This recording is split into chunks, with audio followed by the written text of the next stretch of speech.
Son las 10 de la noche y es la hora de opinar. Hoy continúa nuestra cobertura especial desde la Feria Internacional del Libro en Guadalajara. Hoy, junto con Javier Tello, voy a platicar con uno de los más grandes, reconocidos y prestigiosos periodistas de nuestra época, con Juan Luis Cebrián, quien está presentando un libro autobiográfico titulado Primera Página: Vida de un periodista 1944-1988, donde narra el proceso de la transición a la democracia en España. Vamos a platicar con él sobre el franquismo, sobre la transición en España, pero también sobre lo que está ocurriendo en el mundo, sobre el movimiento del Brexit, sobre Europa, Alemania, Francia, puede ganar Le Pen o no, y también lo que ocurrió en Estados Unidos con Trump y las consecuencias para el mundo entero. Quédese aquí, en Foro TV, que ya comenzó la hora de opinar.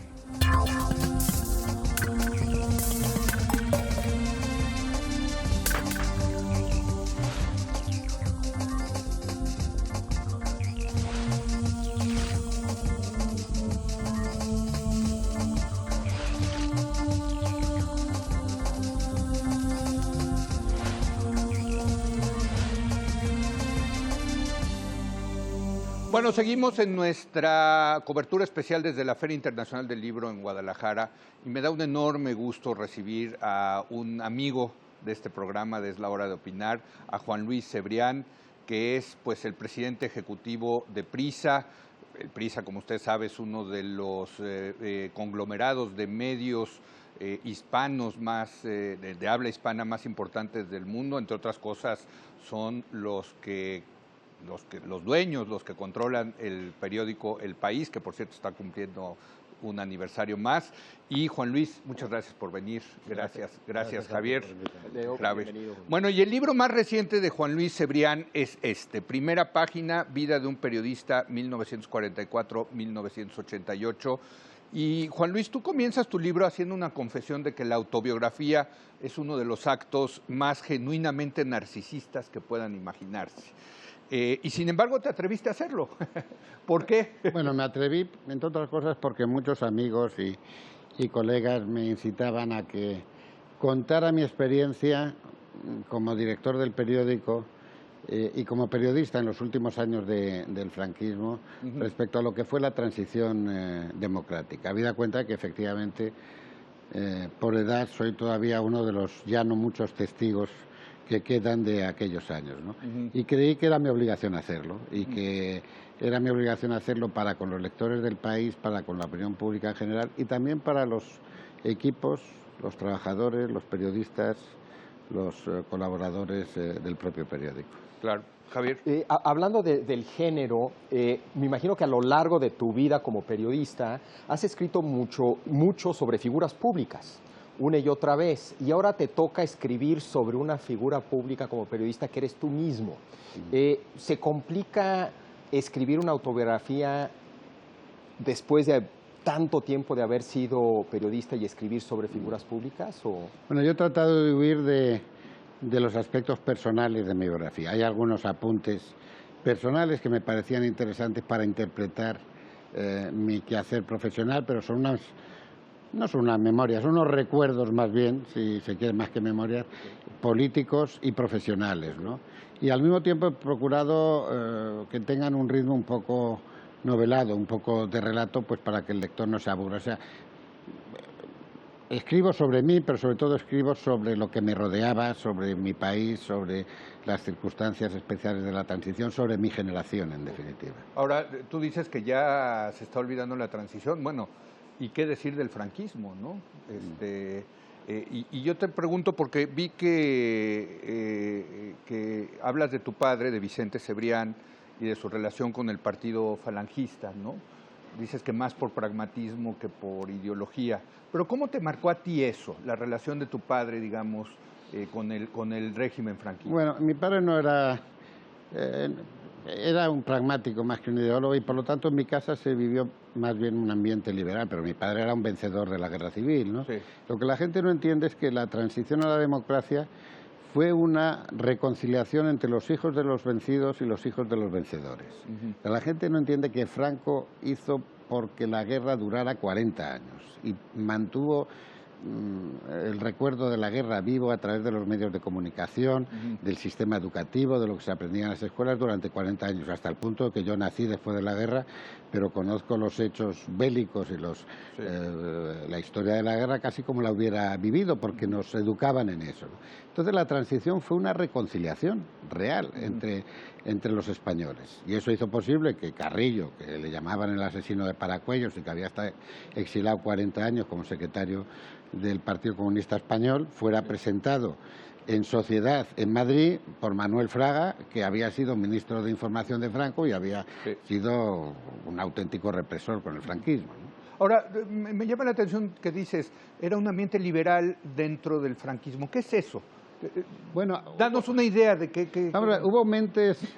Vamos a ver, yo creo que hay que tener en cuenta que primero el franquismo no era una banda de militares, no era como la Junta Militar Argentina o chilena. El franquismo respondía a un entendimiento de España, del que yo no participo, pero que está muy extendido y que todavía en gran medida anida en el Partido Popular, ¿no? Lo que llamamos la España profunda, ¿no? Por eso Franco duró tanto tiempo, porque no era simplemente el jefe de una banda de militares que se hubiera hecho con el poder.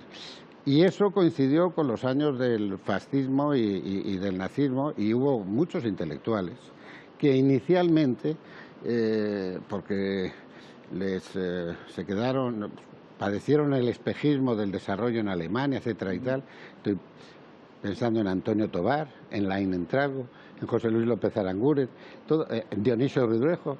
Dionisio Ridruejo fue uno de los autores del Cara al Sol, que es el himno de la Falange, y acabó fundando un partido socialdemócrata, exiliado en París, donde además le acogió Julián Gorquín, que era uno de los líderes del Partido Obrero de Unificación Marxista en Cataluña, perdedor de la guerra. Quiere decirse, hubo un sector dentro del fascismo español, por así decirlo, que realmente lo que buscaban era, sin ellos saberlo, posiciones socialdemocráticas, y acabaron en ello.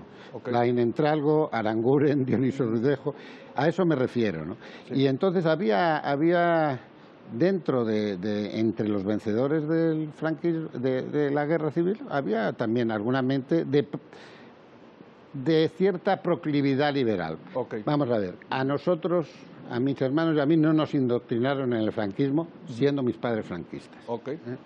Javier.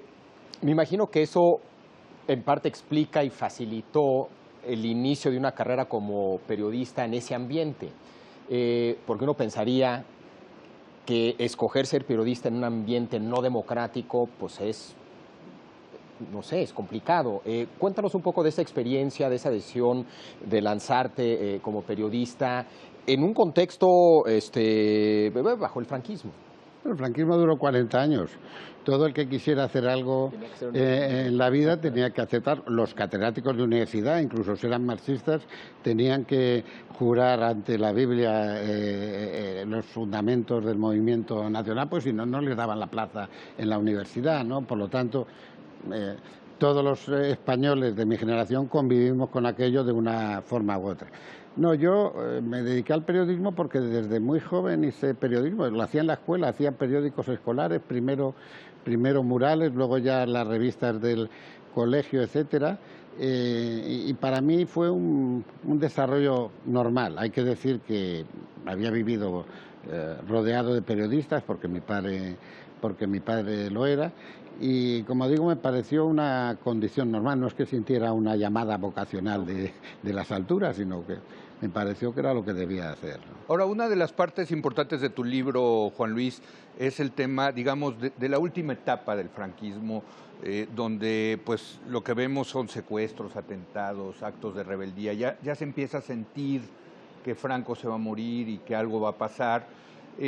Digamos, conocemos más o menos esa historia, pero desde el punto de vista de un periodista, quiero pensar que esto era como un foie gras para un periodista, como un platillo suculento, ¿no? Estar en ese momento, verlo, reportarlo, en fin, terrible el momento, pero por otro lado, fantástico para un periodista. Era suculento. Yo tenía, además, tuve un privilegio. Por mi familia yo conocía a los sectores oficiales del franquismo, a escritores del régimen, etcétera, como era Camilo José Cela, por ejemplo, etcétera y tal. Y por mi historia personal conocía a los demócratas, a los liberales, a los socialistas, a los comunistas, porque yo participé en la Fundación de Cuadernos para el Diálogo, que fue liderada por un exministro de Franco como Ruiz Jiménez, pero al mismo tiempo fue impulsada por un líder de comisiones obreras como Marcelino Camacho, que estuvo 20 años en la cárcel, es decir, y que ya era el inicio de esa reconciliación. Entonces yo tuve el privilegio de tener acceso a las dos partes, y eso me ayudó muchísimo. Claro, pero desde el punto de vista del periodista fue un momento fantástico. Naturalmente, no, fue un momento fantástico, a veces y sobre todo después de cuando Franco murió, ya hasta los franquistas querían que se muriera, porque era aquello como una manta terrible sobre el país. Es decir, España padeció 50 años de retraso respecto a sus vecinos europeos, exclusivamente por culpa del régimen de Franco, ¿no? Y por lo tanto hubo un momento de liberación, de explosión de la libertad. Ahora se habla muy poco de la libertad, ¿no? Pero bastantes amigos míos fueron llevados a la comisaría de policía por besar a su novia en la calle. Es decir, estamos hablando de una España que era así, ¿no? Sí. Y yo recuerdo cuando en los años 60 fui a estudiar a París, que yo mismo me quedaba sorprendido de ver a las parejas besarse en los puentes del Sena, porque eso no se veía en las calles españolas, ¿no? Esa España profunda, como tú dices. Esa España profunda. No sucedía eso, Javier. Sí, es la imagen de España con la que yo crecí de muy chico. La España de la que me platicaban en mi familia en México era esa España, que no se visitaba. Una España terrible, terrible. Lo que pasa es que los que estábamos dentro creíamos que la vida era así porque habíamos nacido en eso. Claro, claro. Platícanos también del país, de la Fundación del País, que en este contexto de la transición se vuelve parte de esa historia y una parte muy importante, un periódico además que se convierte en uno de los periódicos más importantes a nivel global y que pareciera que empieza con una clara agenda de participar en esa transición, con una postura de centro-izquierda. Cuéntanos un poco de ese proceso. Bueno, el País fue una idea inicial precisamente de un periodista franquista, Carlos Mendo, que había trabajado para Fraga en la agencia EFE, y acudieron a José Ortega, después de un proceso de otras visitas que hicieron, el hijo menor de Ortega y Gasset, a sugerirle, puesto que Ortega y Gasset había sido periodista y Ortega Munilla, el padre de Ortega y Gasset, habían sido los dueños y los directores del Imparcial, ¿no? Para hacer un periódico nuevo, pensando en que llegaba la transición, ¿no? A partir de ahí, pues en torno a Ortega se concentró una cantidad de intelectuales, editores, etcétera y tal, que querían hacer ese periódico, que tenía una propiedad muy fragmentada y que en realidad lo que quería hacer era un periódico que rescatara los valores culturales y un poco los valores orteguianos del liberalismo orteguiano cara a la sociedad española, ¿no? A mí, después de muchas peripecias, algunas de las cuales cuento en el libro, me convocaron como director. Yo tenía 30 años, 31 cuando salió el periódico, 30 cuando pero era un periodista ya conocido porque... ¿Venías de radio y televisión? Había estado unos meses en televisión, pero había estado mucho tiempo en dos periódicos. Uno de ellos, Informaciones, que se había distinguido por ser un periódico dentro de lo que se podía ser, que era el más liberal probablemente dentro de las estructuras del franquismo, ¿no? Y ese periódico nació como un movimiento cívico, no nació como un negocio, nació como un movimiento cívico para apoyar a la democracia. Y al mismo tiempo nació como un movimiento profesional y empresarial, porque el consejero delegado del periódico era Jesús Polanco, al que yo no conocía, por cierto, pero ambos coincidimos en que para mantener la independencia del periódico, el periódico tenía que ser rentable. Y cuidamos mucho los aspectos económicos del periódico, no solo los aspectos editoriales. Tengo que decir que gran decisión. Sí. Y entonces nos encontramos que aquel impulso cívico se convirtió en un impulso empresarial y profesional. Y al final en un buen negocio, porque la gente apreció las calidades profesionales del producto que poníamos a la venta. Es interesante porque es un periodismo de causa, no es un periodismo objetivo. Es un periodismo que tiene una causa, la causa de la democracia liberal, de la transición y de un proyecto sí más digamos, cercano a lo que era el Partido Socialista Obrero Español, del PSOE. Pero fue una coincidencia, o sea, nosotros queríamos contribuir a la modernización de España. Sí. Esa era nuestra causa. España era un gueto, España era un gueto respecto a Europa, respecto a América Latina. España era una rareza que se había quedado ahí enquistada en el tiempo, porque al fin y al cabo Franco, lo que había sido un aliado de Hitler y Mussolini, que habían perdido la guerra mundial, ¿no? Entonces España se había convertido en una cosa rara y los españoles teníamos cierta vergüenza de ser españoles cuando salíamos al extranjero, o sea, nos parecía que éramos minusválidos, y lo éramos, de hecho, éramos ciudadanos minusválidos respecto a otros ciudadanos. En la fundación del periódico también estaba la idea de incorporación a Europa y de estrechamiento de lazos con América Latina. O sea, América Latina y Europa para nosotros eran valores fundacionales, ¿no? Y así lo hicimos. Entonces fue un periódico de causa, pero de causa por la libertad, de causa por la democracia. Yo diría quien ofreció ese proyecto modernizador con éxito fue el PSOE. Y por eso resultó esa relación. Pero si me puedo imaginar un contexto de transición de un sistema autoritario comunista, donde tal vez el proyecto modernizador democrático liberal hubiera sido la democracia cristiana y hubiera habido entonces esa relación. O sea, no había ideología en el país, ¿no? No solo no la había, sino que paradójicamente en el nacimiento del periódico los únicos que no estaban era el PSOE. Había socialistas de Tierno Galván, que luego se fusionaron con el PSOE. Había comunistas, estaba en el Consejo Ramón Tamames, que luego se hizo de la UCD, pero entonces era miembro del Comité Central del Partido Comunista de España. Había muchos demócratas cristianos, había franquistas aperturistas como Pío Cabanillas, etcétera y tal. No había gente del PSOE, aunque se les había invitado a entrar, porque dijeron que no tenían dinero. Pero luego, por una coincidencia objetiva generacional también, pues, como decía Alfonso Guerra, entonces vicepresidente del Gobierno con Felipe González, el electorado del PSOE coincidía con el lectorado del país. Y es muy interesante porque se daban debates que al final resultaban muy pragmáticos más que ideológicos, como el tema de la OTAN, ¿no? Que al principio el PSOE estaba en contra, ¿no?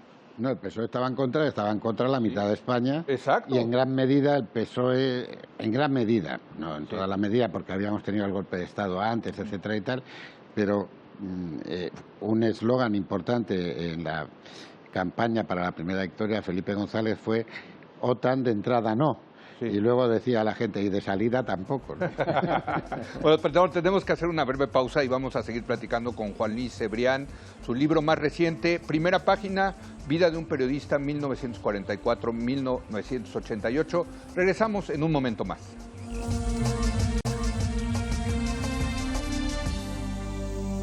Bueno, estamos platicando con Juan Luis Cebrián, su más reciente libro, Primera Página, Vida de un periodista 1944-1988, donde cuenta este periodo, a mí me parece fascinante desde luego, de la transición a la democracia en España. Y tú como director del país, Juan Luis, pues fuiste un testigo único, yo diría, de lo que estaba pasando en ese momento en España y de los personajes centrales. Creo que los politólogos luego estamos obsesionados con los procesos, las instituciones, y dejamos a un lado a las personas. Pero creo que las personas fueron importantes en el tema de la transición. Muy importante. Déjame empezar con el rey Juan Carlos. ¿Cómo fue tu relación con el rey Juan Carlos? O sea, yo había conocido al rey siendo príncipe de España, ¿no? Sí. Y mi primera relación intensa con él fue durante un viaje de 9-10 días que hicimos una visita oficial de él a Japón. Yo la acompañé como periodista, como subdirector del periódico Informaciones. Ya era rey. Era príncipe, era príncipe, heredero nombrado por las Cortes franquistas. Muy bien. Y lo cuento en el libro, en ese viaje coincidió con el acceso al poder de un ministro socialdemócrata en Dinamarca. Y este ministro socialdemócrata en Dinamarca salió al balcón en Copenhague, al lado de la reina de Dinamarca, y gritó, ¡viva la reina! Entonces, en ese viaje, hablando con nosotros, el príncipe dijo, eso es lo que yo quiero para España. Sí. Que haya un líder socialista que pueda salir al balcón diciendo, ¡viva el rey! Y que sea un líder socialista de verdad elegido por la gente y tal, ¿no? A partir de ahí empezó mi relación con él. Luego la estreché cuando me llamaron para dirigir los servicios informativos de televisión. Fui a verle, lo cuento en el libro, y le dije, bueno, yo no soy franquista, no creo que esto dure, pero tengo un cuñado, era un cuñado mío, que es del Partido Comunista, que me ha dicho, si tú fueras comunista no dudarías en ir ahí porque Franco se va a morir y hay que estar en los puestos claves en el momento de la transición. Y fui a verle después cuando dimití, 8 meses después, de manera irrevocable, porque vi que el franquismo no podría hacer ningún movimiento de apertura democrático, también para explicárselo. A partir de ahí tuve una relación frecuente con él y claramente el rey fue, como decía José María Ariza, el motor de la transición. Él promovió la democracia, probablemente, esto no lo digo tanto en el libro, él tenía un ejemplo cercano, que era su cuñado Constantino, que había entregado el poder a los militares y los militares le acabaron echando, Constantino de Grecia, le acabaron echando del país. Y yo creo que para él eso era una imagen muy fuerte. Claro. Saber que el futuro de la monarquía estaba garantizado si era una monarquía democrática y parlamentaria. Porque el republicanismo seguía ahí presente, ¿eh? Yo diría que seguía y sigue, pero, una de las cosas importantes es que en la transición, en la discusión sobre república y monarquía perdió fuerza porque lo que hablábamos era de libertad y democracia o continuación del autoritarismo, etcétera y tal. Y yo creo que en este momento, aunque sigue, porque digamos no hay un espíritu monárquico, tampoco republicano, pero el rey ayudó muchísimo a traer la democracia a España. No digo que no hubiera habido democracia en España sin el rey, pero hubiera sido más costosa, probablemente más difícil, y habríamos pagado facturas en violencia y en confrontaciones sociales más grandes. Fue una figura clave el rey en la democracia. Lo puede seguir siendo el nuevo rey en estos momentos también. Y no es un tema, para nosotros lo importante es la libertad y la democracia. Claro, las monarquías constitucionales, ¿no? Sí, lo curioso es que el príncipe entonces haya tenido el modelo socialdemócrata en su cabeza como un modelo, otra vez no en un sentido ideológico, sino funcional para España, y que también el modelo que la izquierda acaba adoptando, el modelo a seguir, es la socialdemocracia. Pero otro personaje clave aquí es Adolfo Suárez. Este es todavía más notable, porque este fue el último ministro secretario general del movimiento del anterior gobierno. El movimiento era el partido único, o sea, el último ministro representante de la falange, por así decirlo, del gobierno, es el que inaugura la democracia.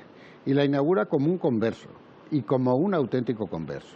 Digamos, la derecha española ahora tiene menos pedigrí, curiosamente, democrático que el propio Adolfo Suárez, que no tenía ninguno en ese momento, porque fue un auténtico convencido de la necesidad de la democracia, muy pragmático, no era un ideólogo, Adolfo Suárez, y muy valiente.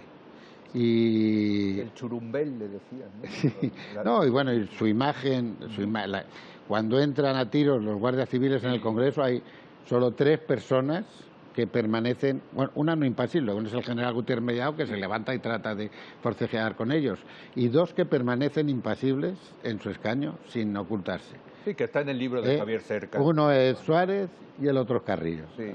Esas eran las 2 Españas enfrentadas en la guerra civil que buscaban la reconciliación. Una gran imagen del éxito de la transición en ese momento. Sí, sí. Efectivamente. Santiago Carrillo.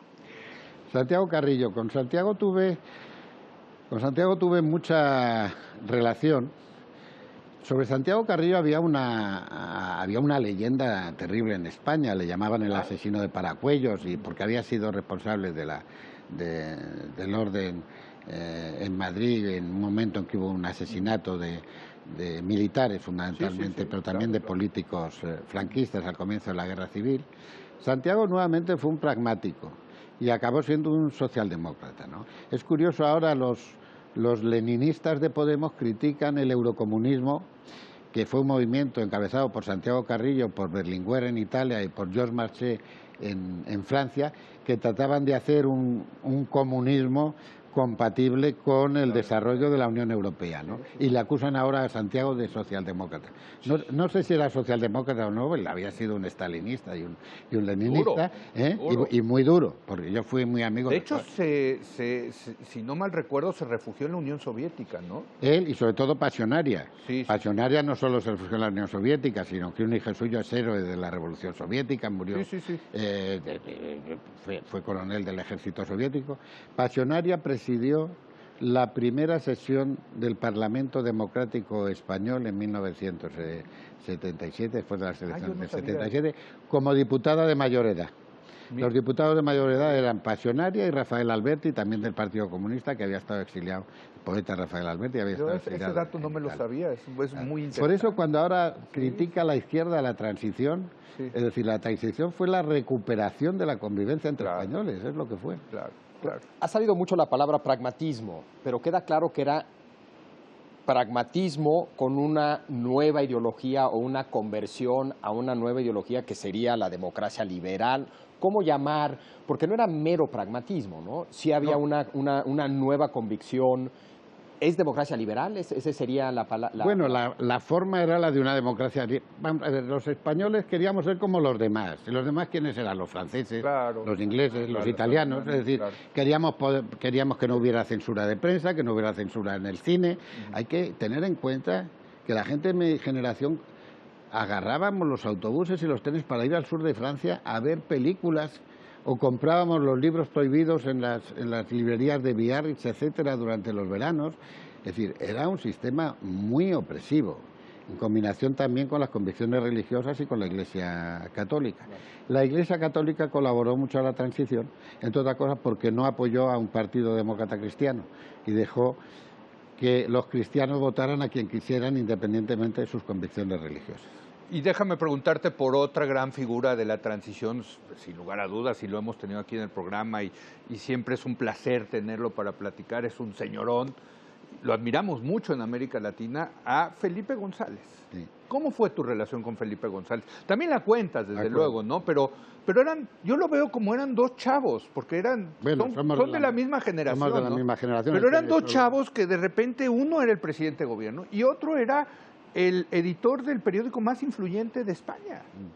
Bien, bueno, Felipe yo creo que es el líder político más importante de España en la última mitad del siglo XX. Después de Franco es el político que más tiempo ha gobernado España durante todo el siglo XX. Sí. Lo que pasa es que Franco lo gobernó en dictadura y Felipe en democracia. Y 20 años después de dejar el poder sigue siendo un líder con influencia e importancia no solo en España, sino en Europa y en América Latina. Desde luego.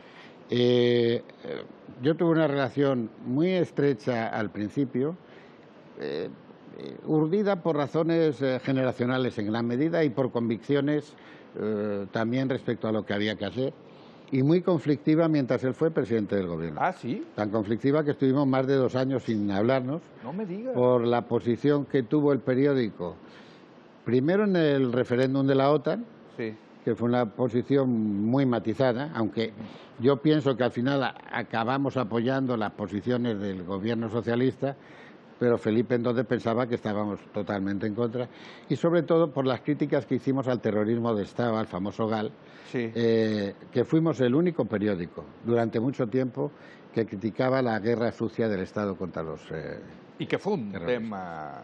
Fue un tema muy duro, le acusaron incluso al propio Felipe, yo creo que injustamente. Hay que tener en cuenta que el GAL primero no fue una creación del gobierno socialista, venía de atrás con los gobiernos de la OCDE e incluso con los últimos gobiernos franquistas.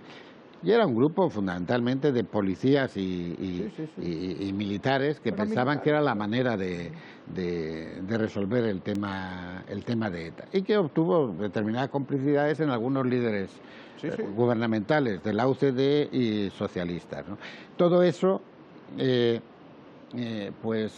enfrió mucho las relaciones, las enfrió hasta prácticamente que no existieran entre el periódico y ¿Cómo se llevan, Juan Luis? Pues ahora somos amigos fraternales, escribimos hace ya 10 años o 15 un libro juntos que se llamaba El futuro no es lo que era. Felipe está incorporado al comité editorial del grupo, nos reunimos todos lunes. No pensamos igual necesariamente en todo, es decir, a Felipe le queda el pozo de quien ha gobernado y además en tiempos difíciles durante 14 años, Claro. el pozo de la responsabilidad institucional, por así decirlo, y yo, aunque sea presidente de la empresa, sigo siendo un periodista y creo que la responsabilidad es de los otros. Nuestra responsabilidad es contar la verdad y nada más. Es que qué maravilla que les tocó tan jóvenes a los dos bueno. estar en un momento. Eso es único, ¿no? Eso es la cosa de la fortuna de la vida, ¿no? Bueno, es un tema muy generacional. Lo que decir, exacto. el tema generacional Claro. jugó un papel central, ¿no? Así es. Bueno, vamos a hacer una breve pausa y regresamos ya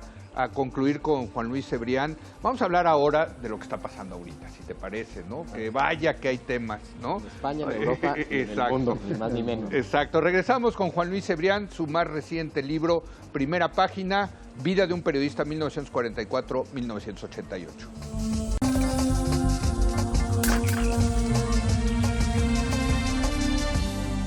Bueno, pues seguimos platicando una charla, como siempre, muy a gusto con Juan Luis Cebrián, su más reciente libro, Primera Página, Vida de un periodista 1944-1988.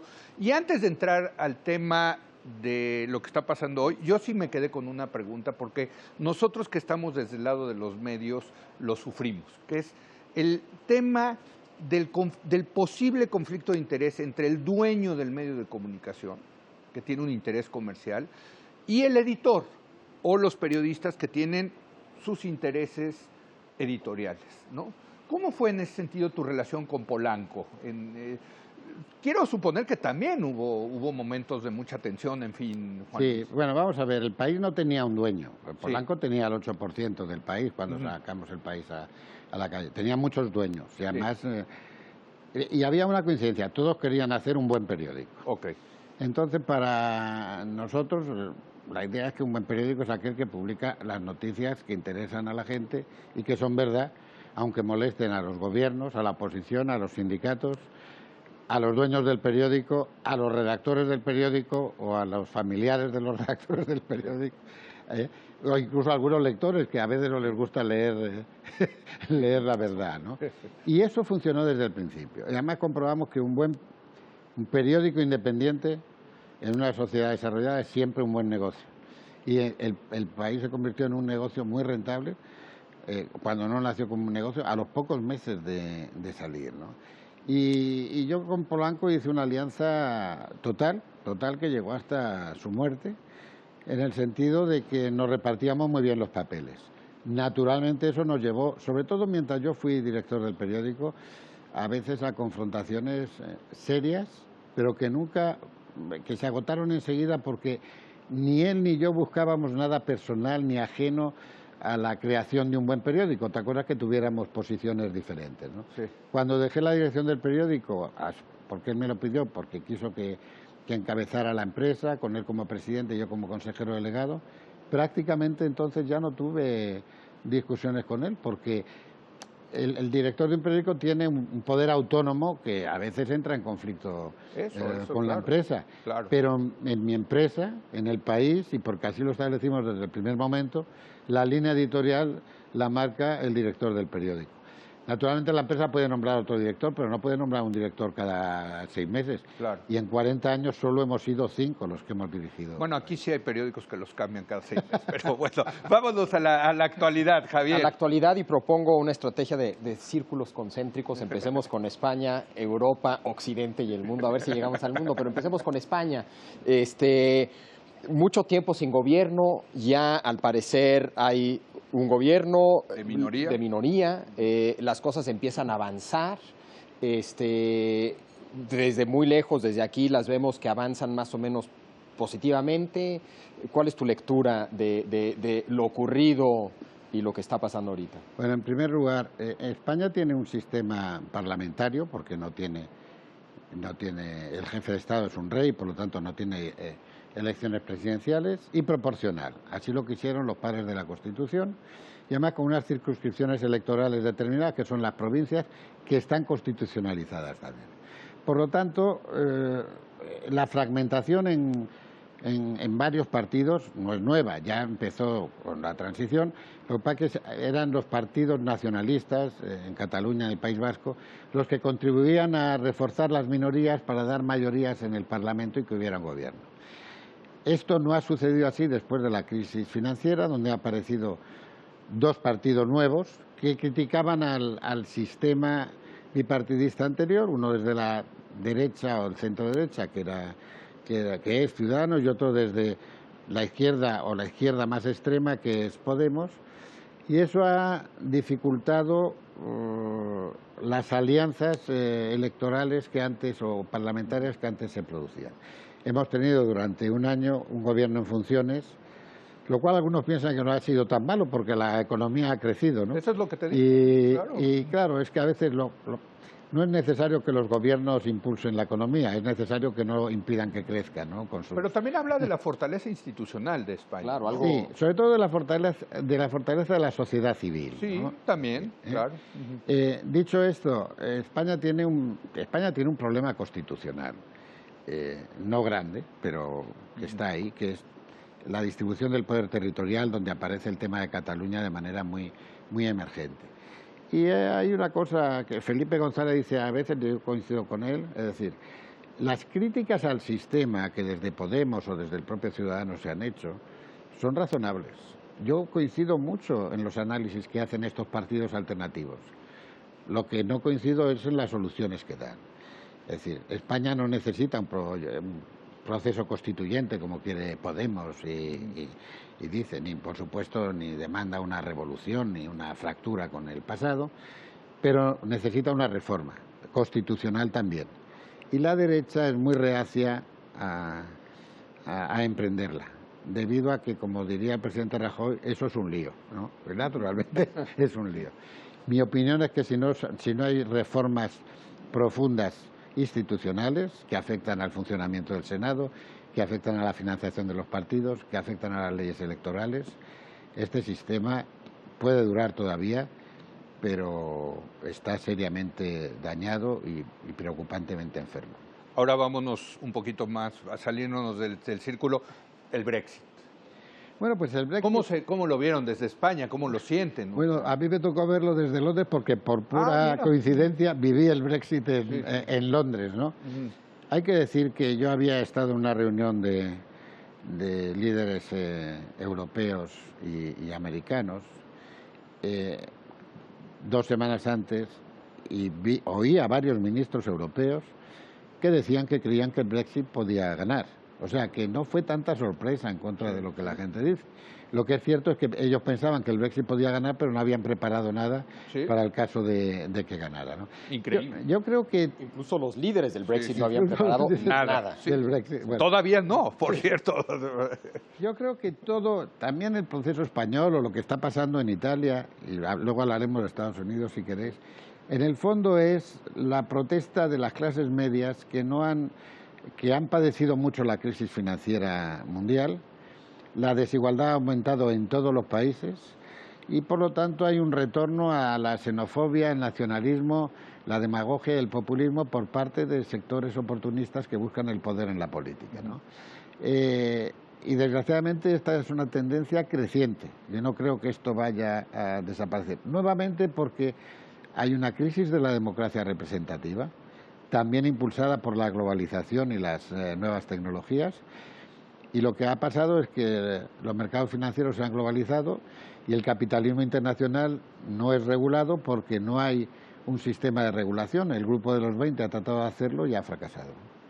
Javier. Bueno, en ese contexto, ¿cómo ven en España, cómo ves tú la posibilidad de que gane Le Pen En Francia. en Francia? Pues la posibilidad de que gane Le Pen a mí me parece un paso atrás de 50 años en la historia de Europa, ¿no? Pero responde a lo mismo. Sí. Responde a lo mismo. Hay que tener en cuenta que muchos de los votantes de Le Pen son antiguos votantes del Partido Comunista, ¿no? Es decir, la exacerbación del nacionalismo, del yo o del nosotros frente a los otros. Da igual que el nacionalismo sea francés, inglés, catalán, español. Es la tribu, es regresar a la tribu. Esa exacerbación de ellos, los nuestros son nuestros, esa confrontación con el otro, es echarle la culpa al otro. La culpa de que Cataluña no vaya bien es porque Madrid roba. La culpa de que las clases trabajadoras americanas hayan caído en su capacidad de compra es porque hay mucha inmigración de los mexicanos. Sí. La culpa es siempre de los demás, no de que yo lo haga mal. Eso ya lo vivimos en los prolegómenos de la Segunda Guerra Mundial, y no hay que ser catastrofista, y yo no lo soy, pero hay que tener ojo a visor respecto a lo que está pasando ahora contra los medios. Ahora son los medios, la prensa es culpable. Esto lo hemos vivido, se ha vivido en México, se ha vivido en España, se ha vivido en tantas partes, ¿no? Yo creo que es muy preocupante lo que está pasando. Déjame preguntarte, cuando yo vi el mensaje de la señora Merkel, pues felicitando a Donald Trump, dije, el mundo al revés, ¿no? O sea, ahora es la primera ministra de Alemania hablando de los valores de la democracia liberal, ¿no? ¿Tú crees que Alemania se puede convertir en ese país que agarre el liderazgo de la defensa de los valores que se están cuestionando hoy en día, Juan Luis? Bueno, yo creo que Alemania también tiene un problema, y los países nórdicos, o sea, ver partidos neonazis en Dinamarca o en Suecia es algo que para la gente de mi generación es una cosa incomprensible, ¿no? También para la nuestra. Y Alemania también hay síntomas de que tiene ese cáncer. Lo que pasa es que la crisis de liderazgo en Europa es tan grande que una líder o lideresa, como diría Camilo José de Cela, sí, con la que yo no coincido prácticamente en muchas cosas, no coincido con su política de consolidación fiscal, es en este momento casi la única líder europea que hay. Sí. Es decir, porque los demás están encerrados con su propio juguete. Hay que decir que yo creo que en gran medida, paradójicamente, la crisis de Europa institucional tiene que ver con la ampliación, cómo se hizo hacia los países de centro y el este de Europa, que se hizo por intereses exclusivamente alemanes y dirigidos por Alemania. Pero efectivamente, Alemania en este momento por lo menos es un bastión sólido, y Angela Merkel, con la que no coincido en muchísimas cosas, pero es un bastión institucional sólido contra la degradación de las instituciones democráticas en Europa. De todas maneras, a Europa le pasa exactamente igual que a España. O se reforman las instituciones, porque, nuevamente, las críticas que se hacen desde el Brexit respecto al déficit democrático en Europa son razonables. Sí, sí, lo que pasa es que la manera de resolverlas no es yéndose de Europa. Y hay tendencias también muy preocupantes en el centro y norte de Europa de decir, bueno, que se vayan los sureuropeos, que estos son unos perezosos, etcétera. Igual que se dice de los mexicanos en Estados Unidos, se dice de los españoles, italianos, portugueses y griegos en el norte de Europa. Antes de pasar a Estados Unidos, déjame tu perspectiva. ¿Qué va a pasar con la Unión Europea? Pues la Unión Europea está en serio peligro de eclosión, ¿no? Primero, ya hay una Europa de dos velocidades, que es la eurozona, los países que tienen la moneda euro y el resto. Segundo, obviamente, no se puede hacer una política monetaria unida si no hay también una política fiscal y económica unida. Y no veo una tendencia hacia eso, aunque el Banco Central Europeo, con Mario Draghi al frente, pues está tratando de que algo parecido se produzca. Pero creo que hay una crisis institucional grave y yo tampoco apostaría claramente por el futuro de Europa si no hay líderes que lo empujen. Nos quedan 3 minutos, Javier. Trump, ¿no? Pues sí, pero la última pregunta. No, Trump. Bueno, yo diría, Trump. ¿Cuál es tu lectura de Trump? Queda claro que es más de esto de lo que hemos estado comentando, pero... Es más y peor, es más y peor. ¿Por Estados Unidos quién es? Primero, nadie le ha preguntado a Trump cuál es el último libro que ha leído, si se lo han preguntado yo no lo he visto, no sé si lee muchos libros Trump, ¿no? Es decir, ahora que estamos en la Feria del Libro. Ahorita te vamos a hacer una pregunta relacionada con eso, pero en fin. ¿No? Pero ¿cómo ves a futuro lo que suceda con Trump? Hay quien piensa que se va a topar con la realidad, hay quien piensa que las instituciones americanas son más sólidas que en otros lados y eso le pondrá límites, hay quien piensa que como no hay proyecto y es pragmático, él mismo se moderará, etcétera, etcétera, etcétera. ¿Eres optimista, pesimista? ¿Cómo crees que se desarrolle? Yo bueno, ser optimista o pesimista, dicen que el pesimista es un optimista bien informado, ¿no? Por lo tanto, yo creo que, no sé si hay quien piensa eso, hay quien lo dice. Una cosa es que lo digan y otra que lo piensa. Yo creo que Trump es un peligro serio, real, para el modelo democrático que conocemos y para los propios Estados Unidos. Creo que sus políticas económicas van a generar un crecimiento en el corto plazo dentro de los Sí, y por eso los mercados, por el endeudamiento, la generación de inflación, aumento de tipos de interés, inversiones masivas en infraestructuras, etcétera. Y eso ha hecho que los mercados reaccionen y va a haber un espejismo sobre el beneficio, sobre el éxito de Trump. Creo que es un peligro serio, creo que es muy impredecible y creo que la política de apaciguamiento que los gobiernos europeos, incluido el español, y el gobierno mexicano aparentemente está emprendiendo es un error. Creo que hay que plantarle cara.